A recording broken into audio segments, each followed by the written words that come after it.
Guys, आज हमारे यहाँ पे बर्फबारी का आगाज हो चुका है। आप ये देख सकते हैं यहाँ पर काफ़ी ठंड में, लेकिन हमारी जनता भाग चुकी है। देख सकते हैं आप कितना भयानक तूफान आया हुआ है।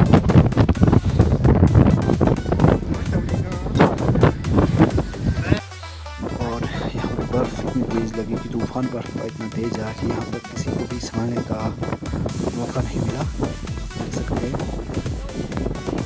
तो आज ही यहाँ पर 4-5 फीट तो बर्फ पड़ी जाएगी।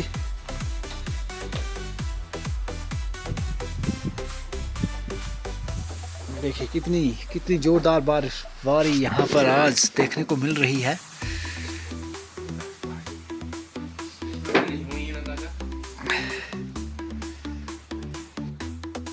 यहाँ पर अभी बर्फ का तूफान आ चुका है हमारे नारायणगढ़ में।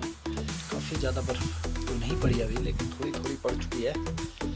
देख सकते हैं मेरे पीछे जैसे दिख रहा है। देखिए मेरे पीछे आप देख सकते हैं बर्फ पड़ी हुई है और अभी बर्फ